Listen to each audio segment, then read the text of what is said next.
میرا مالک اللہ، میرا رازق اللہ، میرا محافظ اللہ، میرا مددگار اللہ، میرا پشت پناہ اللہ، میرا دوست اللہ. یہ دوستی ہے اللہ کی جو لب لباب ہے، حاصل ہے ایمان کا. اسی کا نام ولایت ہے.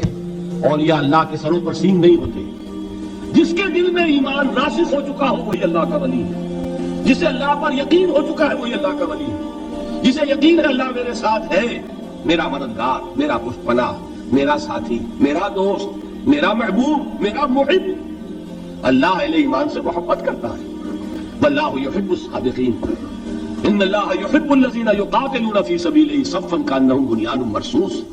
اللہ محبت کرنے والا، اہل ایمان محبوب، اور اہل ایمان محبت کرنے والے اللہ محبوب. والذین آمنوا اشد حبا للہ. آپ تصور کیجئے جسے یہ رشتہ ایمان یا رشتہ ولایت حاصل ہو جائے، الا ان اولیاء اللہ لا خوف علیہم ولا هم یحزنون. آگاہ ہو جاؤ، اللہ کے دوستوں کے لیے نہ کوئی خوف ہے نہ کوئی حزن ہے. اور میں بیان کر چکا تھا خوف اور حزن کے خاتمے ہی کا نام امن ہے. زوال خوف، زوال حزن. یہ خوف اور حزن کیوں آتے ہیں بار بار؟ اللہ تخافوا ولا تحزنوا، دونوں آ گئے. الا ان اولیاء اللہ لا خوف علیہم ولا هم یحزنون، پھر وہی دو. وہ کیوں ہے؟ خوف ہوتا ہے کسی مستقبل کی بات کا، یہ نہ ہو جائے، وہ نہ ہو جائے، یہ نقصان نہ پہنچ جائے، یہ تکلیف نہ ہو، یہ غضب نہ آ جائے. خوف ہے مستقبل سے. حزن ہے یہ کیوں ہوا، یہ نہیں ہونا چاہیے تھا، یہ میرا فلاں چیز میرے ہاتھ سے جاتی رہی ہے، فلاں موقع نکل گیا، اور بیٹھے ہوئے ہیں اندر ہی اندر کوڑ رہے ہیں، صدمہ ہے اور رنج ہے. اور جو اللہ پر ایمان رکھتا ہے وہ جانتا ہے ما اصاب من مصیبت فی الارض ولا فی انفسکم الا فی کتاب من قبل ان نبرأها ان ذلک علی اللہ یسیر لکی لا تعصوا علی ما فاتکم ولا تفرحوا بما آتاکم واللہ لا یحب کل مختال فخور. اس زمین میں یا تمہاری جانوں میں کوئی تکلیف، کوئی مصیبت نہیں لا سکتی سوائے اس کے کہ جو اللہ نے لکھ دی ہو اس سے پہلے کہ وہ ظاہر ہو. جس کو یہ حقیقت معلوم ہو گئی اس کو یہ طرز عمل اختیار کرنا چاہیے. جو چیز چھن جائے، جاتی رہے، چھوٹ جائے، اس پر افسوس نہ کرو.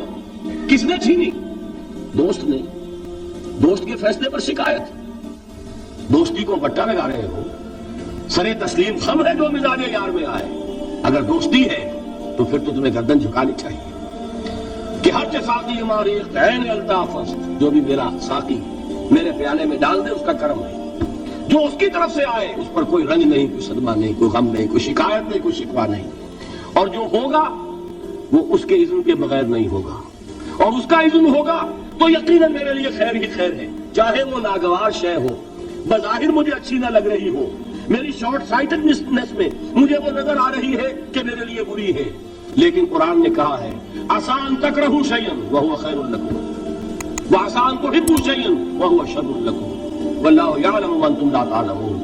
ہو سکتا ہے تم کسی چیز کو ناپسند کرو درحال ہے کہ اسی میں تمہارا خیر ہو، اور ہو سکتا ہے تم کسی چیز کو پسند کرو درحال ہے کہ اس میں تمہارا شر ہو.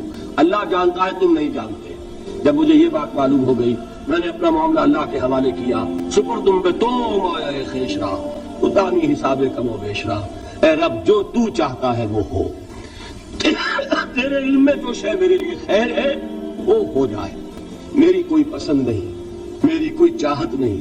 یہ ہے راضی برضائے رب. اکبر الہ آبادی نے اسے کہا ہے رضائے حق پہ راضی رہ. یہ حرف آرزو کیسا؟ خدا خالق، خدا مالک، خدا کا حکم تو کیسا؟ جب میں آ گیا بیچ میں میری پسند، میری مرضی، میری خواہش، میری چاہت، یہی تو شرک ہے. ما شاء اللہ کان وما لم یشاء لم یکن. جو اللہ نے چاہا وہ ہوا، جو اس نے نہیں چاہا نہیں ہوا. اختیار اس کا ہے، میرا تو نہیں. رضائے حق پہ راضی رہے یہ حرف آرزو کیسا؟ خدا خالق، خدا مالک، خدا کا حکم تو کیسا؟ اقبال نے اسے کہا ہے فارسی میں. اب آپ کہیں اس کا ترجمہ بھی کرو تو وہ مجھے ذرا اس وقت کچھ بہت ہی بدذوقی کسی بات نظر آئے گی. جائیے پوچھئے کسی سے جسے فارسی آتی ہو. برو کشید ز پہ جا کے ہست بود مرا چو کہا کہ مقام رضا کشود مرا.